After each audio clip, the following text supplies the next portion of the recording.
यो हो मेरो टमाटरको बारी। यो हो टमाटर बारी फलिरहेछ। मजाले फलिरहेछ टमाटरहरूले। यो मेवाबारी, यो सुन्तलाबारी, त्यसपछि यो कुरिलाबारी। कुरिलाले फलिरहेछ। यो चाहिँ बिउ हुन्छ है साथीहरू, पाक्यो भने रातो हुन्छ। यो बिउ फलिरहेछ। यो सुन्तलाबारी यहाँ पनि छ। यो चाहिँ प्यासन फ्रुट हो। लहरे आँप भन्दो रहेछन् नेपालीमा। लहरे आँप अथवा घडी फुल पनि भन्दो रहेछन्। यसलाई चाहिँ अङ्ग्रेजीमा चाहिँ प्यासन फ्रुट भन्दो रहेछ। यहाँ पनि फल्यो। त्यसपछि यहाँ पनि फुल खेलिरहेछ, यहाँ फलिरहेछ। त्यसपछि यहाँ पनि फलेछ है। यहाँ पनि फलेछ, यहाँ पनि फल्यो।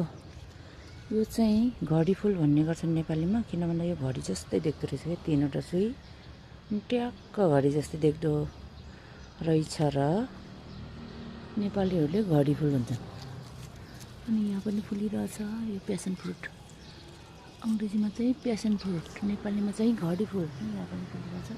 मैले उता उता लगाइदिएको छु। यो चाहिँ मैले देखेन, उता गएर फलिहालेछ जालीभन्दा बाहिर।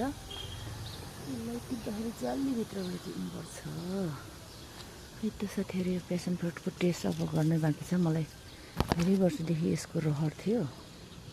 यहाँ चाहिँ निकै फलिरहेछ। अब हेरौँ कस्तो फल दिन्छ यसले। खाँदा कस्तो स्वाद आउँछ, टेस्ट गर्न बाँकी छ। यो हो मेरो प्यासन फ्रुटको बोट। यहाँ त्यसरी गएको छ है। यहीँ प्यासन फ्रुटको बोट छ, यहीँ टमाटर छ। यो चाहिँ चेरी टमाटर, गाउँघरमा पाइने लोकल टमाटर हो। यो चाहिँ अलि खायो। अब यहाँ पनि कुरिलाबारी छ, यहाँ चरेलाबारी आइरहेछ।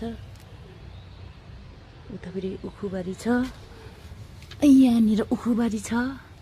हेर्नुहोस् त साथीहरू, यहाँ उयो हो उखुबारी, यो कुरिलाबारी, यो चरेलाबारी, यो हो काँक्रोबारी। काँक्रोबारीले भर्खरै फुल खेल्न लगाएको छ। यहाँ फुल खेल्न लगाएको छ। कतिले हाल्ने सुरु छ। अब यो जेठ महिनामा लगभग खाने हुन्छ। काँक्रोबारीमा फुल खेल्न लगाएको छ।